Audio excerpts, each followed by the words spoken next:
Welcome back. This is By the Book, and we're your married relationship coaches. I'm Sent. I'm Sil. And today we're talking about Married at First Sight, Season 15, Episode 14, Krysten and Mitch. Yeah.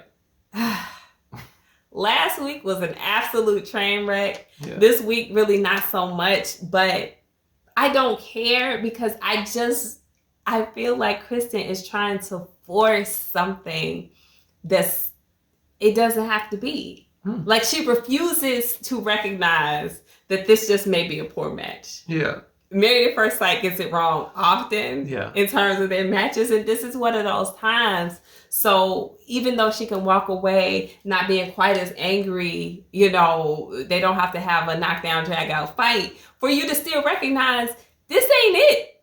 It ain't. Yeah. Hope should not be springing eternal right now. No. Like, it's okay to let it go.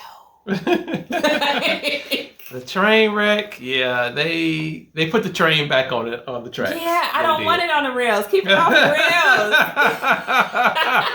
rails. It don't have much going for it. It's probably like a train all unto itself. Yeah. But it's on the tracks. It's back on the tracks. My big thing was I just didn't feel like Mitch was taking accountability for everything that he was basically saying to her sister. I think he could have really, really owned that a lot better than what he did. Really? Yeah. I didn't think he was bad with it. Mm-hmm. I mean, I do feel like he stated how he felt in the moment. Yeah. And so I know some people, when they're looking for someone to take accountability, they don't want to hear anything from that person in terms of like how they felt or what they were going through. They just want them to fall on their sword and that's it. So maybe that's what you're feeling in that. Yeah. But I didn't feel like he was like making an aggressive pushback to say, well, you shouldn't have attacked me. It was more like, well, when this was all going on, I kind of felt attacked. And I felt like people wanted me to be a puppet and just say what I was supposed to say. I think that was in response to Dr. Pepper saying, are you very attracted to your wife? And he didn't want to say that. He's like that. I'm not just going to say whatever people want me to say, but I'm supposed to say it. But if it's the truth, then say it. I mean, maybe it wasn't. And that's your wife. Maybe it wasn't, though. Say it. Then nobody asked him, hey, do you think Alexis is attractive? No, he's not married to Alexis. You're married to Krysten. If someone says, is your husband attractive, your wife attractive, you should be Johnny on the spot, and that should pop out of your mouth real quick. He said she was attractive. He just didn't say very. Yeah, whatever. So, anyway, listen to me. Krysten is approaching this weekend as the last-ditch effort, as she calls it. Mm-hmm. So even though they're kind of like improved, I think she still recognizes that there's a lot of problems, right underneath the surface. They did show a clip of them kind of arguing, I guess, and working it out. Mm-hmm.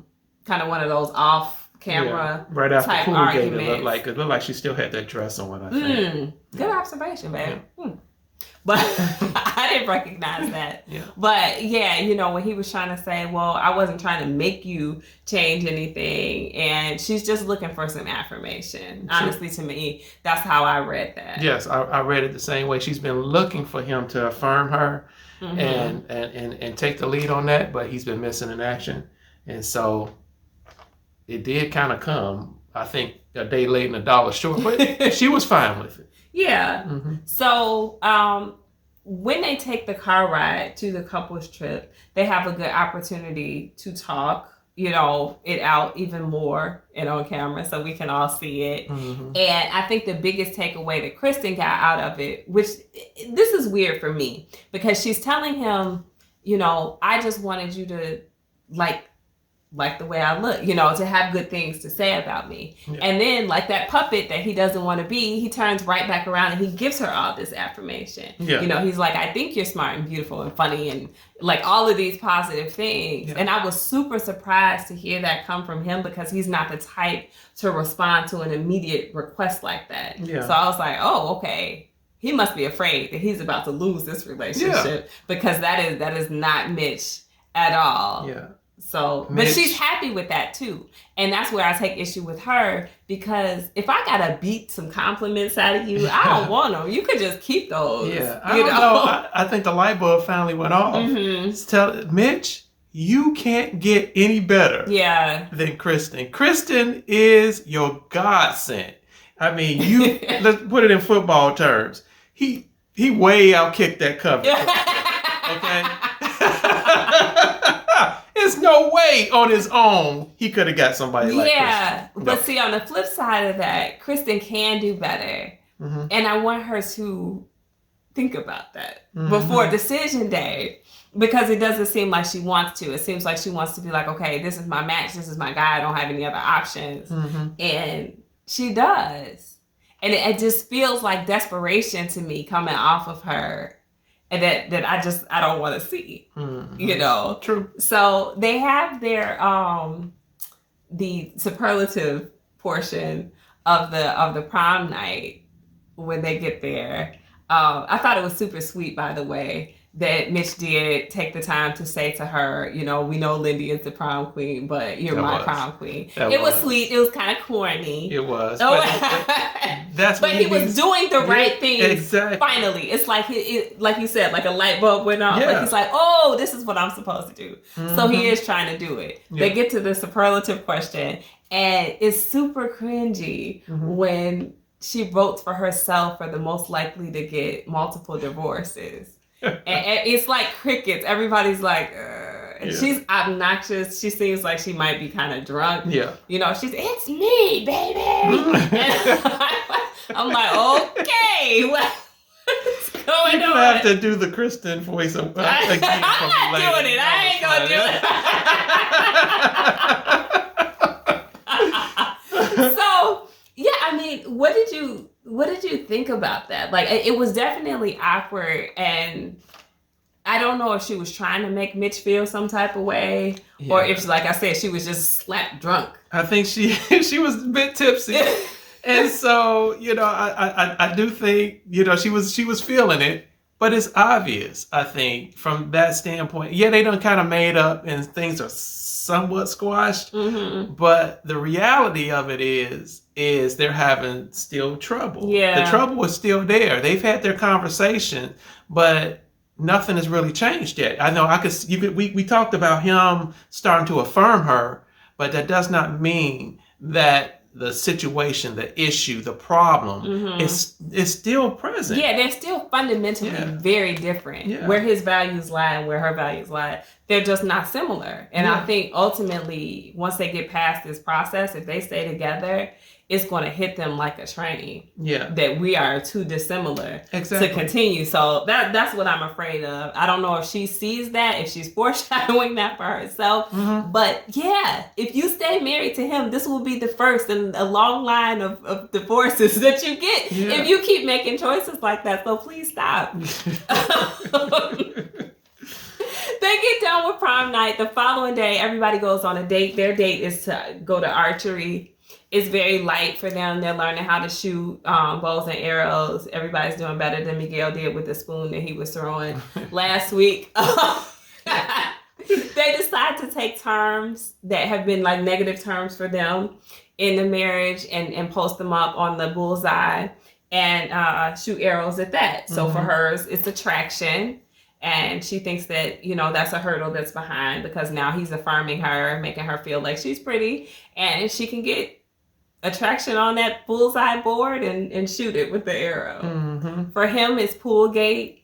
Now, she did make him talk about it for a second before he went ahead and shot it. Yes. She's like, well, wait just a second, because I don't know if Poolgate didn't happen if we would have gotten to this point. Yes. So just put that in your pipe and smoke.